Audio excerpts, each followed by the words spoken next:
Hello friends, मैं Saurabh Suman SS exam गुरु YouTube channel पे आपका स्वागत करता हूं।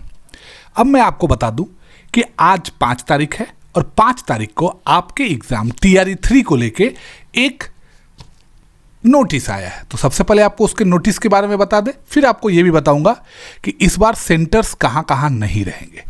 तो 26 जिला में इस बार सेंटर रहेंगे, 12 जिला में सेंटर नहीं रहेंगे।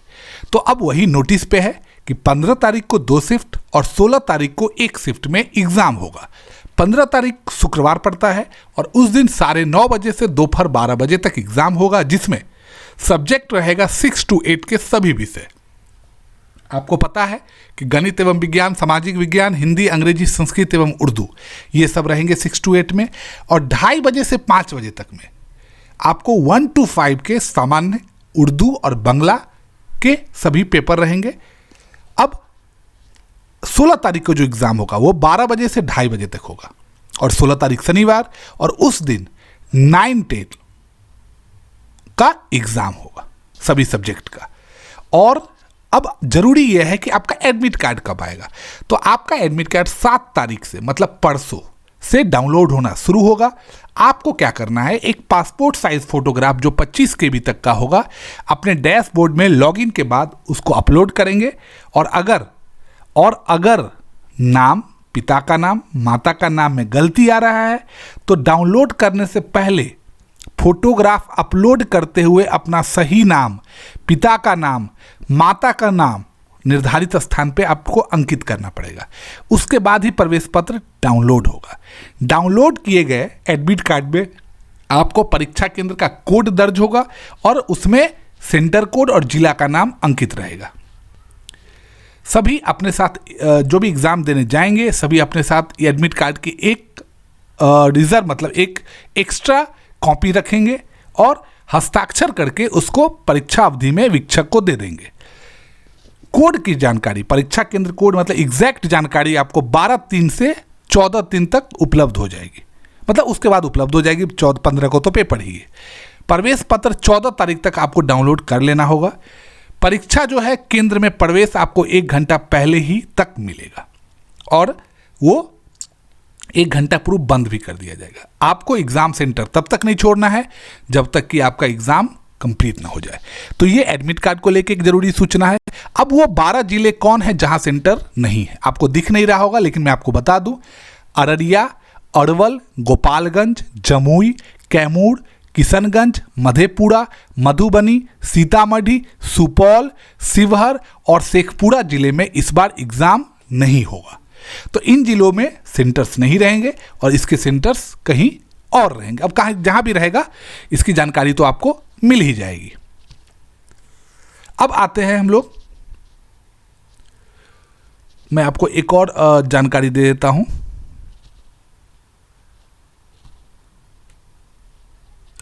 अब एक चीज और देख लीजिए, टीटी, एसटीटी ये सब एग्जाम हुआ आज तक।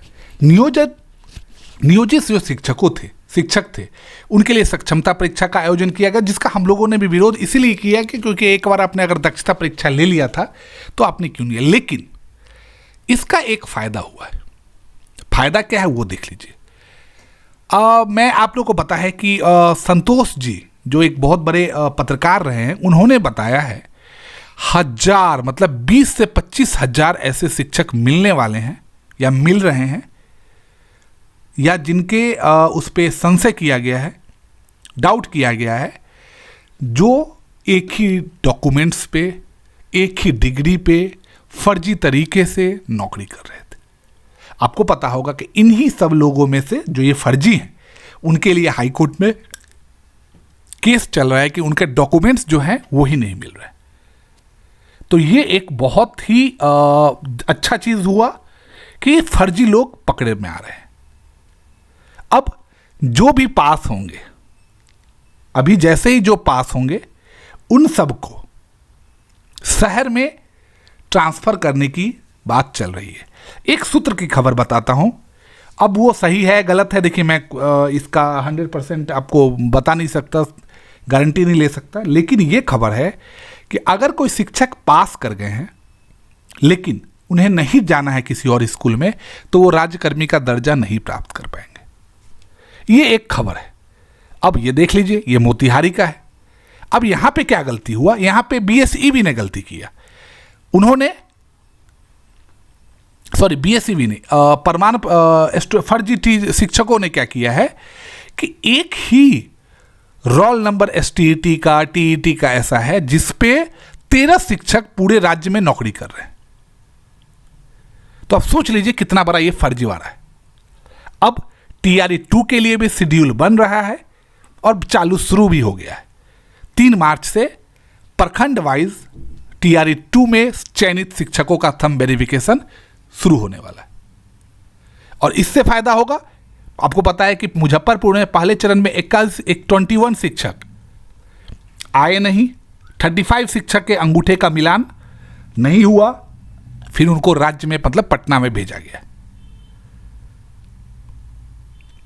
अब ये मैं अररिया का बता रहा हूं कि अररिया में जो नियोजित शिक्षक जिनका फर्जी प्रमाण पत्र पाया गया है, एक ही सर्टिफिकेट पे बहुत सारे शिक्षक पाए गए हैं, उनका वेतन रोकने की बात कही गई। और मैं आपको अगर इसको जूम करके दिखा दूं, अब आप देख सकते हैं इन लोगों के नाम। अब बताइए ये कितना बड़ा फर्जीवाड़ा है। टीटी के ये पास शिक्षक हैं और आप देख लीजिए एक ही रोल नंबर है और कितने नाम से, और ये कहां कहां जॉब भी कर रहे हैं। अब आप देख लीजिए, आपके सामने है, जो भी चीज है सबूत में है। अब सोच लीजिए ये हर जगह पकड़े जा रहे हैं। ये कितना बड़ा गैंग उस समय कार्य कर रहा था और इसकी जांच पड़ताल कैसी हुई। क्यों ना हम शिक्षा विभाग पे उंगली उठाएं। अब आप बोलेंगे कि शिक्षा विभाग पे आप उंगली क्यों नहीं उठा रहे हैं। येन केन प्रकारेन, ये पूरी जिम्मेदारी शिक्षा विभाग की बन रही थी, पहले भी बनती थी, आज भी बन रही है। अगर एक भी शिक्षक थंब वेरिफिकेशन में फर्जी पाया जाता है अभी, तो बीपीएससी पर सवाल उठेगा। बीपीएससी में ऐसे बहुत से शिक्षक पकड़े गए हैं जो दूसरे के बदले एग्जाम दिए, सॉल्वर गैंग टाइप। तो फिर बीपीएससी ने एग्जाम लेने में कोई ना कोई गलती तो की। बाकी आपका परीक्षा टीआरई 3 वालों का नजदीक आ गया है और आप बेसिक्स पर ध्यान दें। ये गाइड, ये सब पर ध्यान ना दें। गाइड से पढ़ना है और उसमें से क्वेश्चन आ जाएगा, ऐसा बहुत कम होगा। बेसिक्स कंप्लीट रहेगा।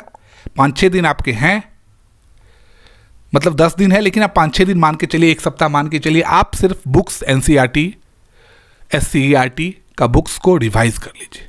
बाकी मेरे साथ जुड़े रहिए, हम आपको लगातार अपडेट करते रहेंगे। मेरे चैनल को लाइक और सब्सक्राइब करते रहिए।